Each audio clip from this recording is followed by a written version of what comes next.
이게 듣고 보니까 좀 말이 되는 것 같긴 해요. 왜냐하면은 수용도는 원래 계층적 구조, 그러니까 어떤 하이라키를 갖고 있는 스트럭처를 표현할 때 굉장히 뛰어난 시각화 툴이거든요.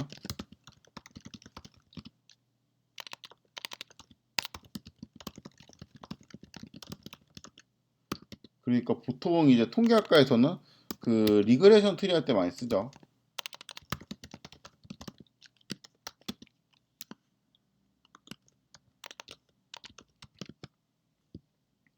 여기 같은 경우는 단원 안에 패러그랩이 있고 패러그랩 안에 문장이 있고 문장 안에 또 단어가 있으니까 그 하이라키를 수용도로 표현하기 되게 적절한데 또 동시에 이 색깔 같은 경우는 우리가 뭐를 표현할 때 많이 썼죠? 범주형 그 변수를 표현할 때 자주 썼죠.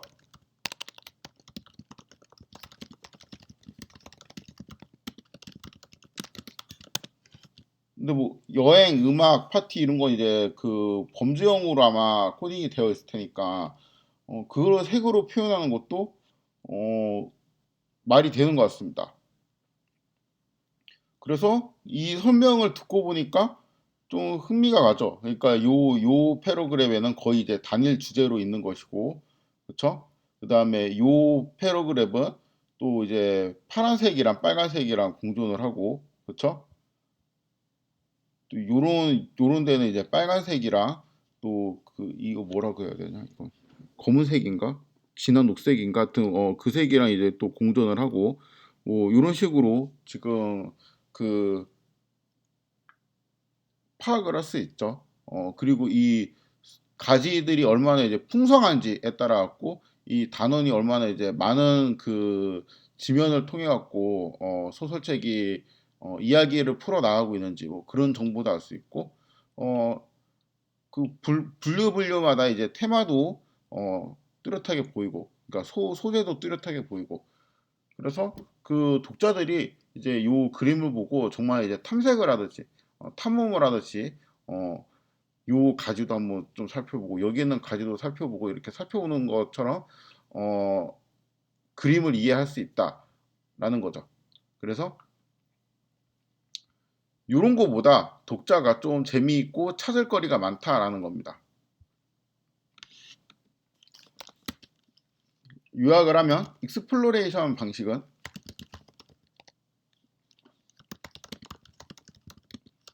독자가 스스로 그림에서 메시지를 찾아낸다. 요 말이 의미하는 게 뭐냐면은 어, 그 독자마다 찾을 수 있는 메시지가 다를 수 있다라는 걸 의미해요.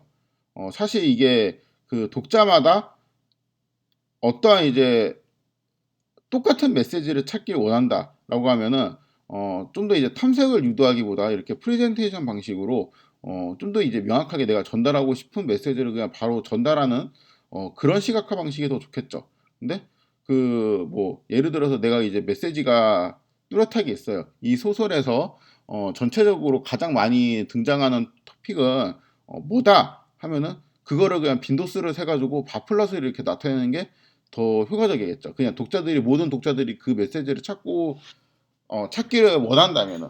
근데 그렇지가 않다는 거예요. 그냥 독자마다 이 그림을 보고 어떤 사람은 뭐 이렇게 생각하고 어떤 사람은 이제 다르게 생각하고 그런 거를 오히려 더 유도하고 장려하는 시각화 방식이다라고 이해를 하시면 됩니다. 익스플로레이션 방식이.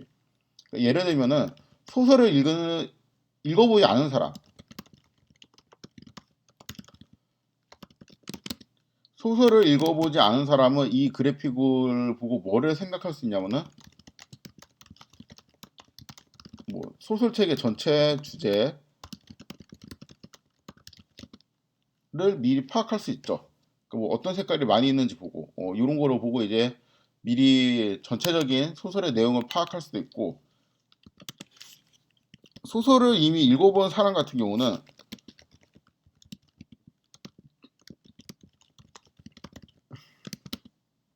내용은 대충 머릿속에 있잖아요. 그럼 그 머릿속에 있는 내용을 바탕으로 좀 더 이제 분석적인 작업을 할 수도 있고 어떤 가설을 세워가지고 맞는지 확인을 하고 싶을 수도 있고. 그러니까 예를 들어 갖고 내 느낌에 파티하고 음악이 섞인 단어이 되게 많았던 것 같다. 그러니까 파티하고 음악이 좀 이제 동시에 나오는 챕터가 많았던 것 같다. 그러면은 뭐 파티가 무슨 색, 그 음악이 무슨 색 이런 걸 이제 연관시켜가지고 정말 그러한지 이 수용도를 보면서 관찰을 할 수가 있죠.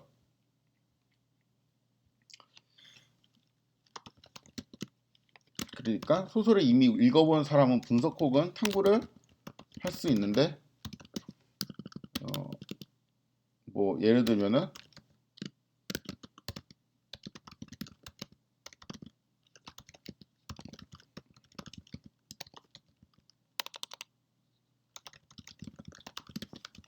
뭐 요런 거를 이제 좀 더 분석적으로 보겠다든가 그런 거를 할 수 있겠죠. 뭐 혹시 이제 통계학과라면은 파티하고 음악 간에 이제 코릴레이션 비슷한 게 있는 거잖아요.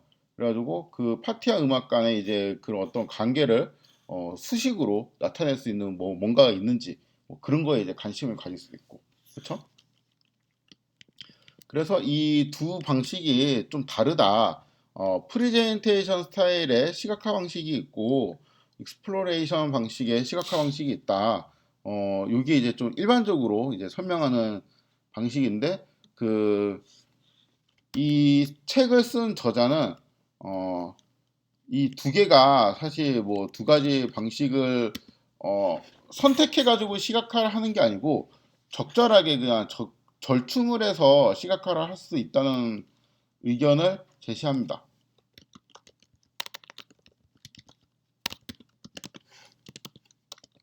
책에는 이렇게 표현해요. 그러니까 도화지가 있는데 설명을 이렇게 합니다.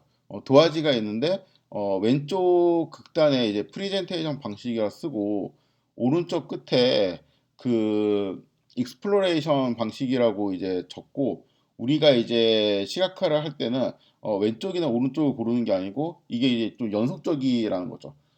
그 중간에 있는 그 선을 이렇게 그은 다음에 중간에 있는 그 어딘가쯤에서 시각화하는 우리의 시각화 방식을 이렇게 놓을 수 있다. 뭐 이렇게 설명을 해요. 그러면서 이제 예시로 든 게 요 그림입니다.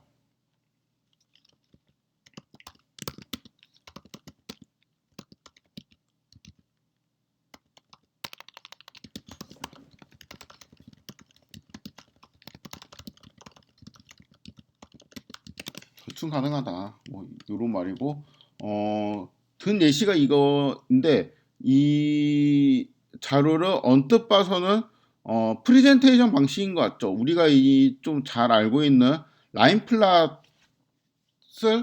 어, 그냥 제시한 것 같았고 화자가 말하고 싶은 메시지가 굉장히 명확할 것 같은데 이게 다시 보니까 메시지가 좀 많이 있어요. 고차원 플랫이고 일단 그 제가 그림을 좀 설명을 하면은 여기에서 지금 x축이 뭐냐면은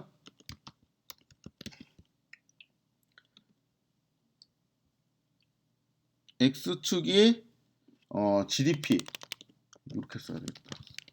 x가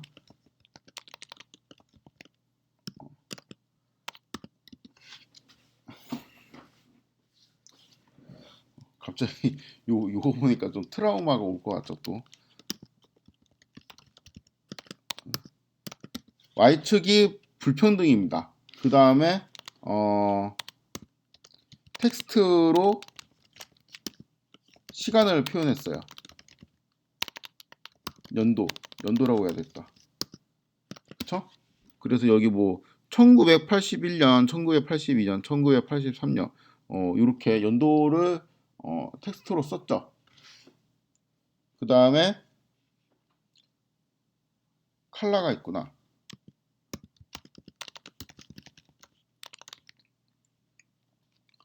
컬러가 그 정부를 뜻해요. 정부. 그러니까 뭐 우리로 치면 문재인 정부 이런 거죠.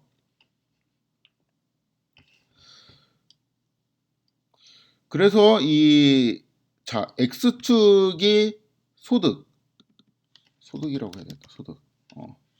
소득이고 Y축이 불평등인데 지금 여기 초록색 정부를 한번 볼까요? 초록색 정부 여기 위치한 거. 이 초록색 정부 같은 경우는 어때요?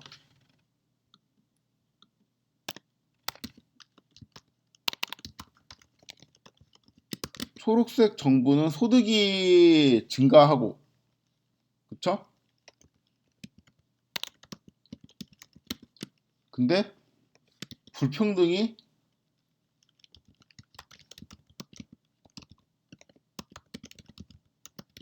훨씬 더 증가했죠. 그러니까 소득은 요만큼 늘었는데 불평등은 이만큼 늘고 있잖아요, 여기서. 그쵸?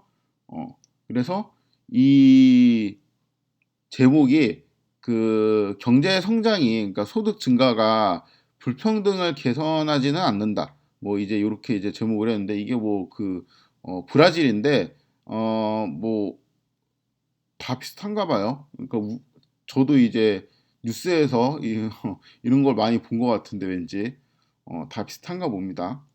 아무튼 소득이 이제 증가를 해도 불평등이 항상 개선되는 건 아닌 것 같다. 뭐 이제 그런 거 뒷받침을 할 때 이 초록색 정부를 예로 들면 되죠.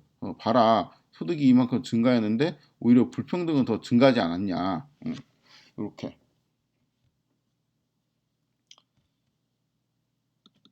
GDP로 해야겠다.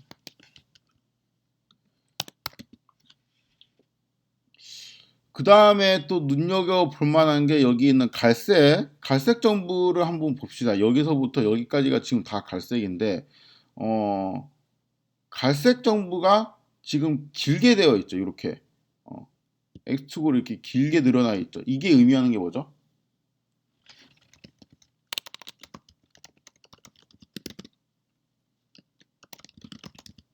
빠른 경제 성장이죠. 저도 이거 처음에 딱 보고 헷갈렸는데, 갈색 정부가 집권을 좀 오래 했나 보다. X축이 기네. 보통 이렇게 생각을 하거든요. 왜냐하면 X축에 보통 시간을 놓으니까. 그게 너무 이제 간섭처럼 돼가지고 했는데, 이건 좀 그렇게 뻔하지 않은 플라인 것 같아요. 그러고 따져보니까 지금 이게 여기 있는 점들이 찍혀 있는 게 지금 다 1년 단위잖아요. 그럼 점들 간의 간격이 조밀하다는 게 의미하는 게 뭐죠?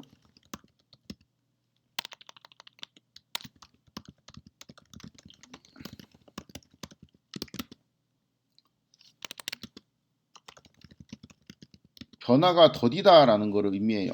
그러니까 X축이든 Y축이든 그냥 이렇게 조밀하게 모여 있으면은 소득이든 경제 성장이든 별로 이제 계속 비슷한 거죠. 작년이랑 비슷한 거죠. 그러니까 여기에서 요 연도하고 요 연도는 그냥 거의 비슷한 연도예요. 근데 여기하고 여기는 1년이 다르게 지금 뭔가 이제 쭉쭉쭉쭉 바뀌죠. X축, Y축 둘 다 모두 이제 값이 크게 바뀌니까 포인트 간의 간격이 넓다는 거는 의미하는 게 뭐냐면은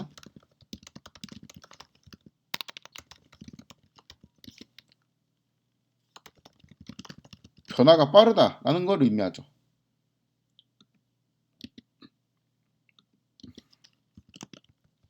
그렇죠?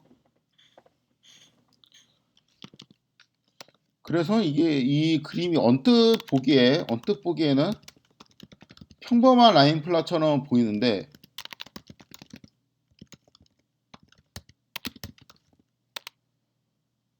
의외로 정보를 탐색할 만한 거리가 좀 있는 것 같아요. 그러니까 좀 더 생각을 해야 되고 읽어야 되고 고민을 하게 만드는 플랫인 것 같습니다.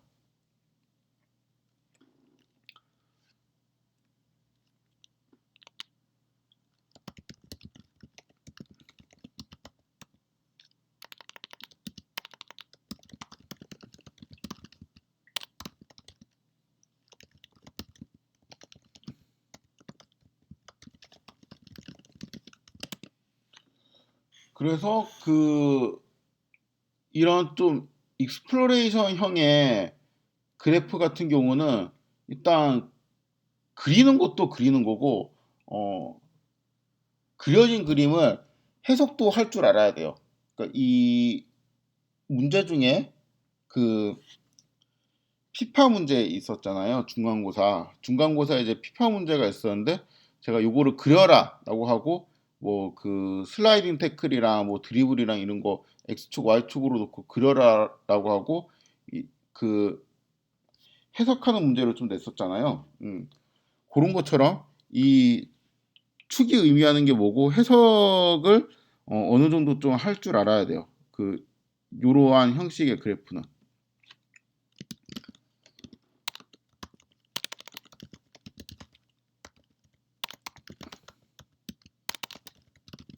사실 당연한 얘기죠. 그거를 해석할 줄 모르면은 그리는 게 의미가 없잖아요. 내가 그려가지고 그냥 저 이런 거 그렸어요. 이게 중요한 게 아니고 이 그래프를 보고 다른 사람들이랑 이야기를 하면서 디스커션도 하고 뭔가 이렇게 내가 이제 이 그래프를 통해서 말하고 싶은 메시지가 어, 있, 있기도 있을 테고 그러니까 또 다른 사람들은 또 다른 메시지를 또 찾아가지고 또 거기서 이제 또 토론도 하고 싶을 테고 등등등등 이런 게 있어야 되는데 그냥 그릴 줄만 알면은 사실 쓸 일이 없겠죠. 내가 이거를 갖고 무슨 말을 해야 될지 모르는데 그럼 그릴 필요가 없잖아요. 그쵸?